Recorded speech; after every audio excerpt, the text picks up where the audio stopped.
दोस्तों, मेरे प्यारे मित्रों, मेरे प्यारे दोस्तों और सभी दर्शकों का अभिनंदन है। मेरे YouTube चैनल ज्योतिष ज्ञान केंद्र के अंदर आप सभी लोगों का स्वागत है। सबसे पहले तो उन लोगों को मैं ढेरों बधाइयाँ देना चाहता हूँ जिनका आज जन्मदिन है या स्पेशल डे या मैरिज एनिवर्सरी है। उन सभी को मेरी तरफ से बहुत बहुत शुभकामनाएं। तो दोस्तों, आज मैं लेकर के आया हूँ आपके लिए बहुत ही खास गुप्त नवरात्रों के बारे में जानकारी कि गुप्त नवरात्र करने से आप लोगों के जीवन में क्या बदलाव हो सकता है और इसको करने से क्या क्या लाभ आपको मिल सकते हैं।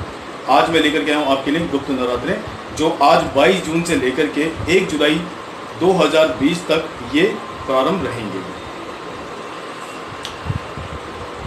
आखिर गुप्त नवरात्रों को गुप्त नवरात्रे क्यों कहा जाता है, इसका एक बहुत बड़ा कारण है। बहुत कम लोगों को पता होता है कि देवियों की पूजा इसमें इन नवरात्रों में किन देवियों की पूजा की जाती है और क्या विधि दुर्गा माता का आशीर्वाद और अपने जीवन में रही बाधाओं को परेशानी में राहत मिलती है। एक्चुअली जिन नवरात्र के बारे में हम लोग जानते हैं उनको हम लोग बोलते हैं प्रकट या उदय नवरात्रे बोलते हैं, जो पूरी दुनिया जानती है। लेकिन गुप्त नवरात्रों के बारे में बहुत ही कम लोग जानते हैं। लेकिन इन गुप्त नवरात्रों में अगर आप भगवान माता दुर्गा माता की पूजा अर्चना अगर आप करते हैं तो इसमें आपको विशेष फल मिलता है। खास है कि इसके अंदर आप अपने मंत्रों की सिद्धि कर सकते हैं, क्योंकि ये जो नवरात्र होते हैं ये तंत्र साधना के लिए जाने जाते हैं। इसके अंदर अगर आप कोई भी साधना, कोई भी पूजा या कोई मंत्र को सिद्ध करना चाहते हैं तो इन नवरात्रों के अंदर आप कर सकते हैं। 10 दिन के नवरात्रे होते हैं। वैसे जनरली 9 दिन के नवरात्रे जो प्रकट या उदय नवरात्रे जिनको हम लोग बोलते हैं वो 9 दिन के होते हैं। लेकिन ये जो गुप्त नवरात्रे होते हैं ये 10 महाविद्याओं के लिए जाने जाते हैं। और इनमें कौन कौन सी देवी की पूजा की जाती है, 10 महादेवियों की पूजा की जाती है इनके अंदर। उन देवियों के नाम मैं आपको बताऊंगा किस किस देवी की पूजा की जाती है। सबसे खास बात इसके अंदर क्या होती है कि इन नवरात्रों को करने से आपको इच्छा के अनुसार फल मिलता है, आपके मन की इच्छा के अनुसार फल मिलता है इन नवरात्रों में पूजा अर्चना करने से। और देवी माता की किस तरह से पूजा की जाती है और इसके पीछे क्या कारण है, कब से ये नवरात्र स्टार्ट हुए, इसकी एक कथा है वो जो मैं लास्ट में आपको बताऊंगा कि कब से इस कथा का प्रारंभ हुआ, कब से गुप्त नवरात्रे मनाए जाते हैं, तो वो भी मैं आपको बताऊंगा। और किस तरह से पूजा की जाती है गुप्त नवरात्रों में। गुप्त नवरात्रों में आप क्या कर सकते हैं, सेम उसी तरह से पूजा की जाती है। कलश स्थापना होती है इसके अंदर। आप चाहे तो एक कलश भर करके, पानी का कलश भर करके रख सकते हैं। और सिंपल तरीके से, वैसे तो पूजा जैसे नवरात्रों में की जाती है उसी तरह से इसमें भी पूजा की जाती है, लेकिन आप सिंपल तरीके से अगर करना चाहते हैं, क्योंकि मैं ऑलरेडी आप लोगों को बता चुका हूं कि मेरी जो पूजाएं होंगी, जो भी मैं आपको उपाय या पूजा आपको बताऊंगा वो बहुत ही ज्यादा नॉर्मल होंगी, जिनको आप बहुत ही इजी वे में कर सकें। तो इसके अंदर आप क्या कर सकते हैं कि कलश, पानी का कलश भर करके आप माता जी के आगे रख सकते हैं, माता जी की फोटो या माता जी की मूर्ति के आगे रख सकते हैं। और सुबह शाम आप घी का दीपक जलाएं और जो दुर्गा माता का जो पाठ होता है, सप्तशती का पाठ होता है, एक पाठ अवश्य पढ़ें और इससे बहुत ही लाभ होता है। पाठ पढ़ने के बाद में आप आरती जरूर गाएं, इससे बहुत ही ज्यादा लाभ मिलता है।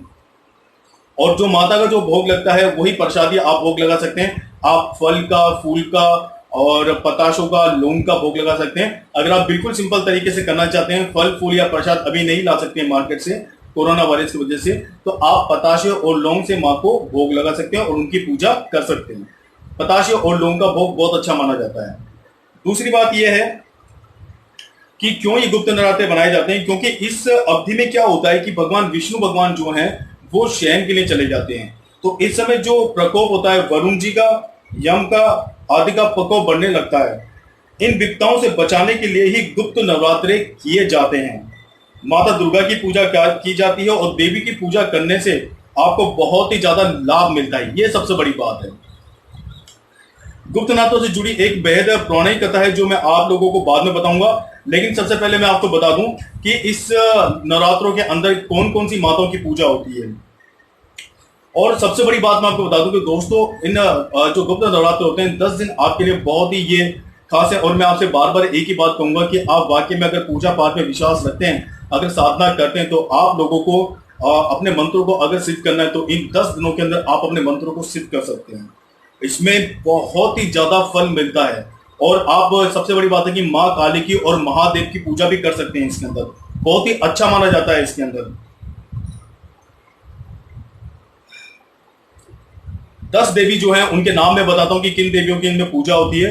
माँ काली की, भुवनेश्वरी माता की दूसरी, तीसरी है त्रिपुर सुंदरी की, चौथा है छिन्न माता की, पांचवा है बगलामुखी माता की, छठा है कमला देवी, सातवां है त्रिपुर भैरवी माता, 8वां है तारा देवी माता, 9वीं है धूमावती माता और 10वीं है मातंगी माता। ये 10 देवियां हैं जिनकी पूजा 10 नवरात्रों में की जाती है।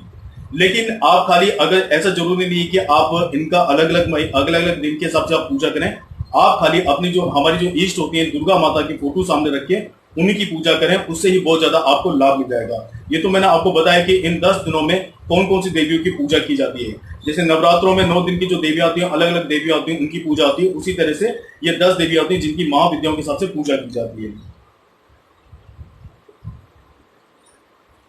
और सबसे बड़ी बात है कि आप स्नान करके, इसमें कोई बाउंडेशन नहीं है, आप इजी वे में आप इनको कर सकते हैं।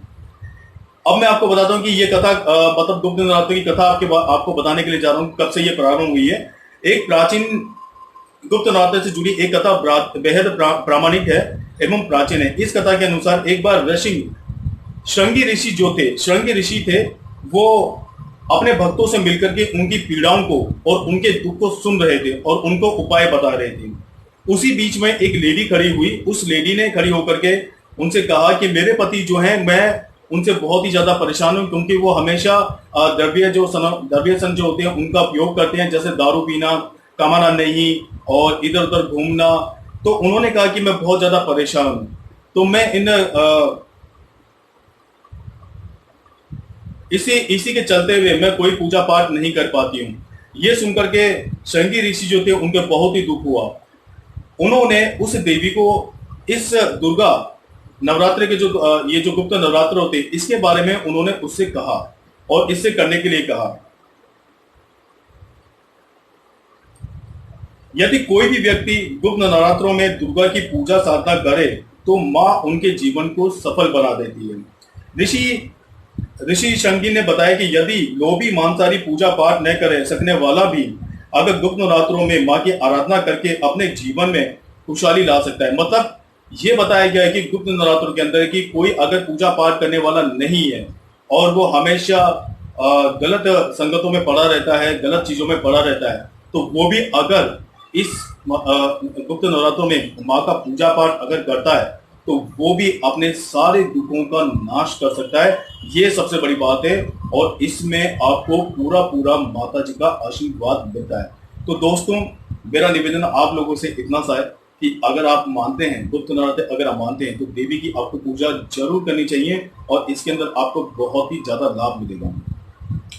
आप लोगों को क्या करना है, दुर्गा सप्तशती का पाठ पढ़ना है, दुर्गा चालीसा आप पढ़ सकते हैं।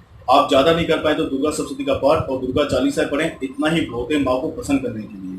अगर सच्ची श्रद्धा और भक्ति आस्था से अगर आप करते हैं तो मैं आपसे वादा करता हूं कि माँ बहुत जल्दी आप लोगों पे प्रसन्न होकर के आपके सारे दुखों को खत्म कर देती है और वो सारे दुख अपने ऊपर ले लेती है मातेश्वरी। इसलिए दोस्तों, अगर आप करते हैं तो आप लोगों के लिए बहुत बढ़िया, और मैं चाहूंगा कि आप लोगों को करना भी चाहिए, क्योंकि आस्था, भक्ति भाव और श्रद्धा में जो शक्ति होती है वो किसी भी चीज में नहीं है। दोस्तों, मेरे वीडियो को लाइक करें, मैं ज्यादा से ज्यादा वीडियो आप लोगों के लेके आ सकूं, तो आप मेरी वीडियो को सब्सक्राइब करें, लाइक करें और बेल का बटन दबा दें। इसी तरह से मैं अच्छी वीडियो आप लोगों के लिए लेकर के आऊंगा और मैं जो भी ज्ञान लेकर के आऊंगा वो मेरा ज्ञान बिल्कुल सुगम, सरल और बिल्कुल सार्थक होगा, जिसे आप अपने जीवन में कर सकते हैं बिल्कुल इजी तरीके से। तो दोस्तों, नमस्कार, आप लोगों का शुक्रिया मेरे वीडियो देखने के लिए, बहुत बहुत धन्यवाद आप लोगों का।